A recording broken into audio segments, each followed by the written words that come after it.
2025 లేదా 26లో డిగ్రీ లేదా బీటెక్ చదివారా? సాఫ్ట్‌వేర్ జాబ్ కోసం ఎదురు చూస్తున్నారా? అయితే కోడ్ జ్ఞాన్ 100 డేస్ కోర్సులో చేరండి, జాబ్ సాధించండి.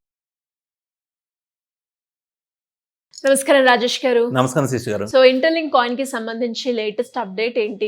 మనీ ఎర్న్ చేసుకునే ఆపర్చునిటీ అయితే ఇప్పుడు వచ్చింది అని చాలా మంది కూడా ఇంటర్లింక్ కాయిన్ గురించి మాట్లాడుకోవడం జరుగుతూ ఉంది. అవునండి. ఆపర్చునిటీ ఉందా?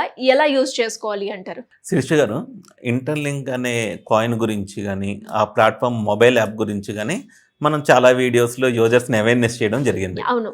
ఇంటర్లింక్ పైకాయిన్ తర్వాత అంత ఘనంగా పాపులర్ అయింది ఏమన్నా నెట్వర్క్ ఏమన్నా ఉందనుకుంటే ఇంటర్లింక్ నెట్వర్క్. ఇది ఎటువంటి ఇన్వెస్ట్మెంట్ లేదు, ఫ్రీగా మనం ఒక అకౌంట్ క్రియేట్ చేసుకొని కాయిన్స్ మైనింగ్ చేసుకోవచ్చు అనమాట. అయితే ఇక్కడ బ్యూటిఫుల్ ఆప్షన్ ఏంటంటే చాలా ప్రాజెక్టులు అండి, ఇంటర్లింకే కాదు, మార్కెట్లో దాదాపుగా ఒక 50 నుంచి 100 ప్రాజెక్టులు ఉన్నాయి ఈ ఫ్రీ మైనింగ్ స్పేస్. అంటే మీరు క్రిప్టో ఫ్రీగా సంపాదించుకోండి అని చెబుతారు. వాళ్ళ యాప్స్లో అడ్వర్టైజ్మెంట్స్ పెడతారు, బాగా పెట్టేసి ఒక స్టేజ్కి రాగానే ఆ యాప్స్ క్లోజ్ చేసి వెళ్ళిపోతారనమాట. అంటే అడ్వర్టైజ్మెంట్స్ నుంచి బాగా రెవెన్యూ వస్తుంది. ఇంకా వాళ్ళు క్రిప్టో కాయిన్లు ఇవ్వడం కానీ, బ్లాక్ చైన్కి వాటిని మూవ్ చేయడం కానీ అవన్నీ జరగవు. అదే జరుగుతుంది ఇప్పుడు మార్కెట్లో. కానీ అన్ని ప్రాజెక్టులు ఉన్నా ఇది కొంచెం బాగుంది కాబట్టి మన యూజర్స్కి చెప్పడం జరిగింది. అనుకున్నట్లే మనం ఏదైతే ఇన్ని రోజులు అనుకుంటున్నామో ఇంటర్లింక్ నుంచి ఎంతో కొంత అమౌంట్ మన యూజర్స్కి రావాలనేది ఒక సెట్ ఆఫ్ యూజర్స్కి, అంటే కేవైసీ ఎవరికైతే కంప్లీట్ అయిందో వాళ్ళకి కాయిన్స్ రావడం మొదలైనాయి. అంటే దీన్ని ప్రైవేట్ మెయిన్ నెట్ అన్నారు మేడం. ఈ ప్రైవేట్ మెయిన్ నెట్ ఏంటంటే ఇప్పుడు దాకా మనం మైనింగ్ చేస్తున్న కాయిన్లు మొబైల్లోనే ఉండేది, రియల్గా బ్లాక్ చైన్లో లేవు. ఈ కాయిన్స్ని రియల్గా అంటే అన్నీ ఒకే సర్వరు, దాన్ని కొన్ని క్రైటీరియా వాళ్ళు ఏదైతే ఫాలో అయ్యారో అందరికీ పెద్ద పెద్ద వేల్స్ ఉన్న ఎక్కువ కాయిన్లు ఇవ్వకుండా వాళ్ళు లిమిట్ చేసి సిస్టమ్ మంచిగా ఉండేటట్లు దీని యొక్క ప్రాసెస్ని ఎంతవరకు ఇవ్వాలి కాయిన్స్, ఎంతవరకు ఇస్తే వీళ్ళ కాయిన్ మరీ రేటు డంపు కాకుండా ఉంటుందని అవన్నీ క్యాలిక్యులేట్ చేసుకొని ఎవరికైతే కేవైసీ అయిందో వాళ్ళందరికీ సమ్ పర్సెంటేజ్ ఆఫ్ కాయిన్స్ రావడం మొదలైనాయి. ఇంక ఇవి బ్లాక్ చైన్లోకి వచ్చాయండి. ఆటోమేటిక్గా ఏంటంటే వీళ్ళు రియల్ క్రిప్టో ప్రాజెక్ట్ లాగా అడ్వర్టైజ్మెంట్స్ నుంచి, ఫ్రీ మైనింగ్ స్పేస్ నుంచి రియల్ క్రిప్టో ప్రాజెక్ట్ లాగా తయారయ్యారు అనమాట. సో ఈ ప్రైవేట్ మెయిన్ నెట్ అంటే ఏంటంటే ఇది ఎక్స్చేంజ్ లిస్టింగ్ కాదు. ఎక్స్చేంజ్ లిస్టింగ్ ఏంటంటే మన దగ్గర కాయిన్స్ ఉంటాయి, స్వాప్ చేసుకోవచ్చు డాలర్స్లోకి కానీ వేరే కాయిన్స్లోకి కానీ, అవి ఎక్స్చేంజ్లో ఉంటే వేరే వాళ్ళకి అమ్ముకోవచ్చు. ఇది ఓన్లీ ఇప్పుడు ఏంటంటే P2P అనేది అవైలబిలిటీ ఉంటుంది. సరే, P2P ఎందుకు అవైలబిలిటీ ఉంటుందంటే ఇప్పుడు నేను ఒక 1.5 year నుంచి మైనింగ్ చేస్తున్నాను. కొత్తగా వచ్చే వాళ్ళకి ఈ ప్రాజెక్టుకి అంత ఓపిక ఉండదు, వాళ్ళకి ప్రాజెక్ట్ బాగుందని తెలుసు, కాకపోతే టైం ఎంత స్పెండ్ చేయడం ఉండదు, మైనింగ్ చేసుకోవడం ఇదంతా వెయిట్ చేయడం ఉండదు. ఈ కాయిన్ని వాళ్ళు కావాలనుకుంటారు. అంటే ఈ క్రిప్టోలో ఇన్వెస్టర్స్ ఎలా అంటే ఒక సెట్ ఆఫ్ యూజర్సే మైనింగ్ చేస్తారు. ఈవెన్ బిట్ కాయిన్ కూడా ఒక సెట్ ఆఫ్ కమ్యూనిటీ మొత్తం మైనింగ్ చేస్తారు. ఒక సెట్ ఆఫ్ యూజర్స్ వాళ్ళకి అంత ఓపికలు ఉండవు, ఇది మైనింగ్ చేసి ఆ కాయిన్ వాళ్ళ వాలెట్లోకి వచ్చిందాకా ఉండదు. ఇన్వెస్ట్మెంట్ చేసుకొని బిట్ కాయిన్ కొనుక్కుంటారు అనమాట. ఇక్కడ కూడా ఈ ఐటీఎల్ కాయిన్ మీద ఎవరికైతే నమ్మకం ఉంటుందో వాళ్ళు, ఎవరైతే ఇప్పుడు దాకా మైనింగ్ చేశారో వాళ్ళకి సమ్ డీల్ మాట్లాడుకోండి. P2Pలో మీకు ఒక 10 ఐటీఎల్ కాయిన్స్ కావాలనుకోండి మేడం, మీకు నచ్చింది అంటే ఫ్యూచర్ ఉందని మీకు అర్థమైంది, మీరేం చేస్తారు, ఇవన్నీ మైనింగ్ చేసేదానికన్నా 10 ఐటీఎల్ కాయిన్స్ మైనింగ్ చేసిన వాళ్ళ నుంచి కొనుక్కుంటారనమాట. ఇప్పుడు అంటే మనం మైనింగ్ చేసుకున్న కాయిన్స్కి ఒక వాల్యూ అనేది యాడ్ అయింది ఆటోమేటిక్గా. బిజినెస్లు ఉంటారు, కొన్ని బిజినెస్లు లింకర్స్ మ్యాప్ అని ఉంది, చాలా బాగుంది మేడం అది. కొన్ని కంట్రీస్లో క్రిప్టోని యాక్సెప్ట్ చేసి వాళ్ళు గూడ్స్ అండ్ సర్వీసెస్ అమ్ముకోవచ్చు అనమాట. అక్కడ ఈ లింకర్స్ మ్యాప్లో ఐటీఎల్ యాక్సెప్ట్ చేస్తాను చాలా బిజినెస్లు. నిన్నే ఒక ట్వీట్ చూశానండి, సుమారు 1000 రిజిస్టర్డ్ బిజినెస్లు లింకర్స్ మ్యాప్లో రిజిస్టర్ అయినాయి. అంటే ఐటీఎల్ కాయిన్ మేము యాక్సెప్ట్ చేసి మీకు ప్రోడక్ట్ కానీ సర్వీస్ కానీ అమ్ముతున్నాయి. అప్పుడు ఏం చేస్తారంటే ఇప్పుడు ఓటీసీలో అయినా వీళ్ళు చేసుకోవచ్చు, పర్సన్ దొరికితే బయ్యర్ అంటే వాళ్ళ ఇష్టం, అది అమౌంట్ని బట్టి. లేదు అంటే ఏదో ఒక ప్రోడక్ట్ వీళ్ళు మైనింగ్ చేసుకున్న కాయిన్కి మన తెచ్చుకోవచ్చు అనమాట. అంటే ఒక రకమైన ఆప్షన్ అయితే మనం మైనింగ్ చేసుకున్న కాయిన్స్కి వాల్యూ అయితే వచ్చింది. అయితే ఇంకా చాలామందికి ఒక 1%, 2% అయ్యారు. ఇంకా ఎక్కువ మందికి కేవైసీ కావాలి. ఈ కేవైసీ ఏంటంటే వీళ్ళు ఆల్రెడీ చెప్పారు, ఇది ఎప్పుడు నిరంతర ప్రక్రియ, ఇదేదో ఒక్కరోజుతో ఆగిపోయేది కాదు. మీరు మైనింగ్ రేటు కొంచెం ఈ scores ACS score, HCS score పెంచుకోండి, మిగతా కేవైసీ కంప్లీట్ చేస్తూ ఉంటారు. కేవైసీ కంప్లీట్ అయితే మనం నెక్స్ట్ మైగ్రేషన్ పేజ్లో వాళ్ళ నేమ్ కూడా ఉండడానికి అవకాశం ఉంటుంది. ఒకటైతే మన యూజర్స్ చెప్పనుకుని కొంతమంది ఎవరైతే కాయిన్స్ రాలేదో డిసప్పాయింట్ అవుతారు.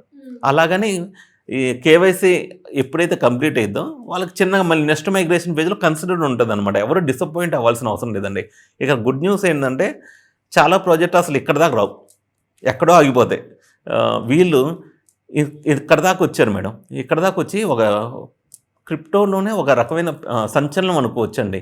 ఇంతమంది కమ్యూనిటీని ఒకే తాటిపైన ఎన్నో విమర్శలు, ఎన్నో ఆటుపోట్లు, చాలా ఇష్యూస్ జరిగినాయి మధ్యలో. అయినా వాటన్ని తట్టుకొని ఈ ప్రాజెక్ట్ ఇక్కడ దాకా వచ్చి Seoul private main net launch అయింది మేడం. యాక్చువల్గా వాళ్ళు 30వ తారీఖు లాంచ్ చేస్తా అన్నారు.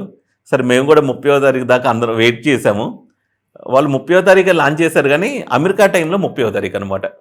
సో మన టైంలో నేను 2:00 అప్పుడు వచ్చింది మేడం. అప్రాక్సిమేట్గా 1 to 2:00 మధ్యలో వచ్చినాయి.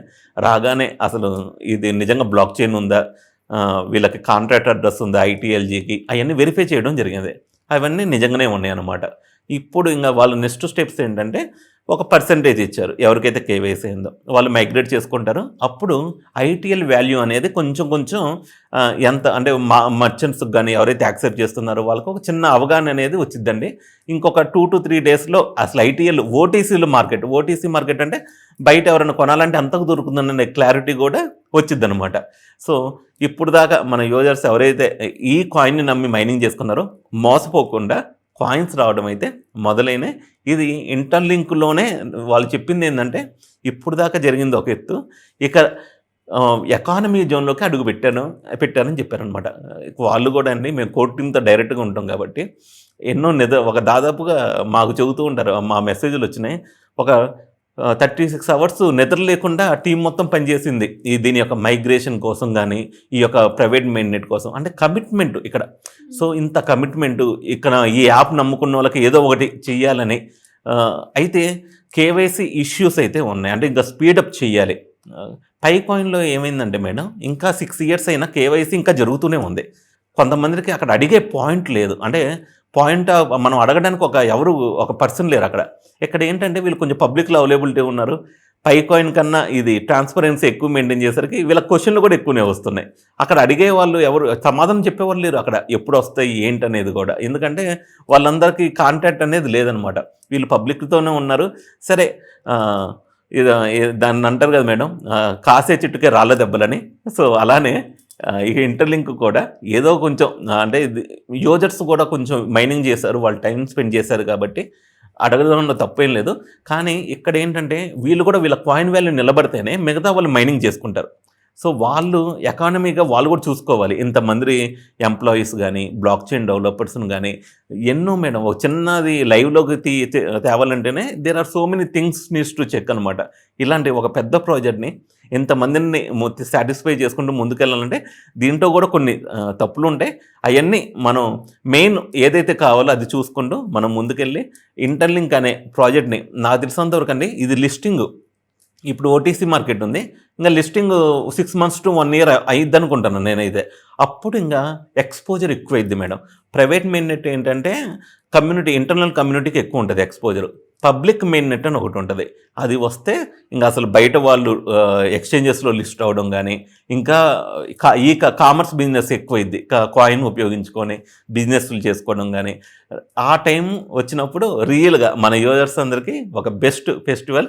కానీ ఇప్పటికైతే they are moving in a right direction. Shirisha గారు, ఇంటర్లింక్ ఫ్యామిలీ మెంబర్స్ అందరికీ చాలా గుడ్ న్యూస్ అండి.